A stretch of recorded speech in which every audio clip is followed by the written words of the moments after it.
story we just heard to suggest that what he's saying is so. Who is this master? Is he a hard-hearted, tough, exacting miser of a master who expects to reap where he has not even sown? Or is he an extravagant, reckless wheeler-dealer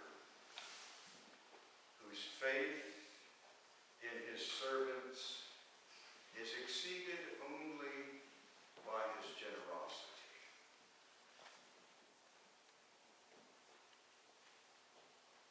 The story tells us he gave them all he had. Is it hard-hearted of him to expect them to be as reckless and risk-taking as he is? And when they come back to render account, you think that, well, that if he's pleased, he might let them keep some of the interest they earned. But no, that is not what this story says at all. He tells them to keep it all. Principal and interest. Keep it all. He says, be my partner. I want you to be my partner. Who in the world is this master? You know, Jesus had some funny ideas about business. Have you read the Gospels? Take agriculture, for example. Jesus said a sower went out to sow, and he carefully plowed each furrow, and then he carefully, ever so carefully, put seed upon seed, 6 inches apart in a straight line. I'm kidding. If you think that, you haven't read the Gospels. That's not what he says at all. No. Jesus said the sower went out to sow and just flat out threw seed everywhere. Slinging seed just all over the place. That's what the Gospels say, Jesus said, when he's talking about this kingdom of God. Of course, some of it, the stories tell us, fell on rocky ground and some among weeds, some on good ground. But you know, you get that sort of harvest with this sort of sowing.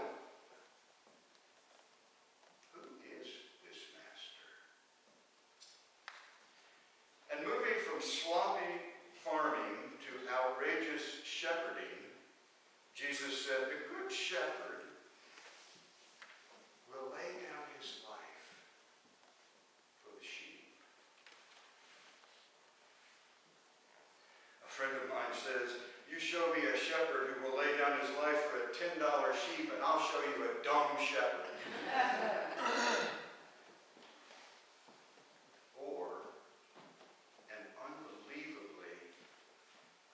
Extravagant shepherd. Who is this master? I wonder what it would be like to be his servant.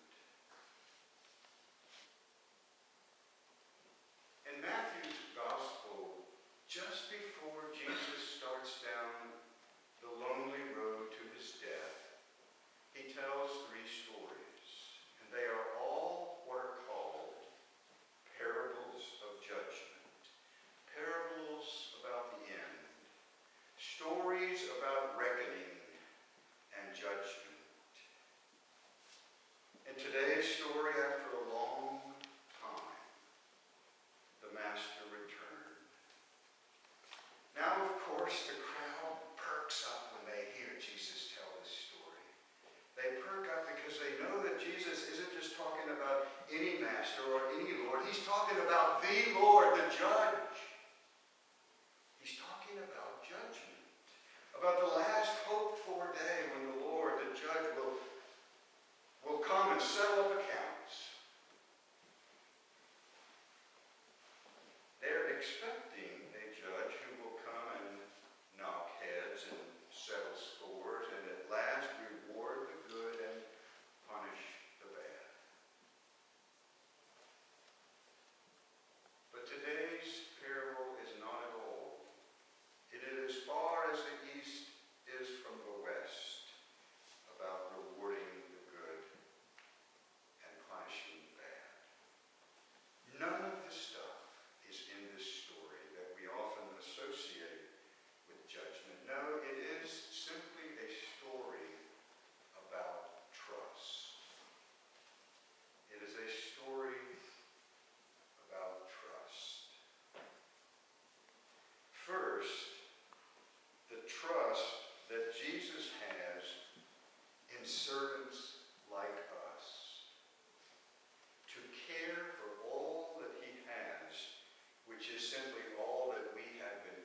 next to his extravagance, his risk in our behalf, our puny, little cautious and careful piety must seem